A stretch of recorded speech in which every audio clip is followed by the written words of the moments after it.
കുടുംബ ഐക്യത്തെക്കുറിച്ച് നവമാധ്യമങ്ങളിലൂടെ സംസാരിക്കുന്ന ദമ്പതികൾ തമ്മിലടിച്ചു. ബെസ്റ്റ്. ചാലക്കുടി ഫിലോക്കാലിയ ഫൗണ്ടേഷൻ നടത്തിപ്പുകാരാണ് ഇവർ. തോന്നി അതങ്ങനെ വരൂ, അതങ്ങനെ സംഭവിക്കൂ. ഓരോ ദിവസവും ദമ്പതികളുടെ ഇടയിലുള്ള സ്നേഹത്തിന്റെ ആഴം വളരാനുള്ള ചില കാര്യങ്ങളാണ്. അതിൽ ഏറ്റവും പ്രധാനപ്പെട്ട ഒന്നാമത്തെ എന്താണെന്നറിയോ? ഭർത്താവ് മാരിയോ ജോസഫ് സെറ്റപ്പ് ബോക്സ് എടുത്ത് തലക്കടിച്ചു എന്നാണ് ഭാര്യ ജിജി ഇവിടെ പരാതി. രണ്ടാമത് വളരെ പ്രധാനപ്പെട്ട ഒരു കാര്യമാണ് 20 സെക്കൻഡ് ഹഗ്. അത് ഇടയ്ക്കിടയ്ക്ക് പരസ്പരം കൊടുക്കുന്നത് വളരെ അധികം കുടുംബത്തിൽ ഗുണം ചെയ്യുന്ന കാര്യം. സെറ്റ് ബോക്സ് എടുത്ത് തലക്കടിച്ചു, ഇടത് കൈയിൽ കടിച്ചും മുടിയിഴ പിടിച്ചു വലിച്ചും ദേഹോദ്രവം ഏൽപ്പിച്ചു.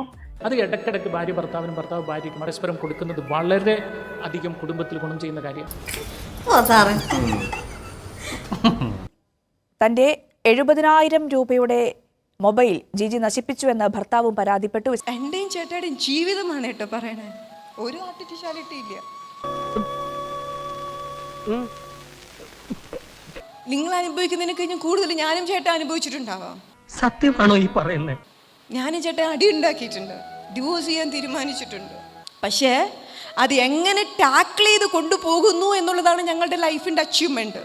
ജിജി മാരായും ഭർത്താവ് മാരിയോ ജോസഫും തമ്മിലെ കുടുംബ തർക്കം പറഞ്ഞു തീർക്കുന്നതിനിടെയാണ് അടിപിടി ഉണ്ടായതെന്നാണ് പുറത്തുവരുന്ന വിവരങ്ങൾ. പക്ഷേ അത് എങ്ങനെ ടാക്കിൾ ചെയ്ത് കൊണ്ടുപോകുന്നു എന്നുള്ളതാണ് ഞങ്ങളുടെ ലൈഫിന്റെ അച്ചീവ്മെന്റ്.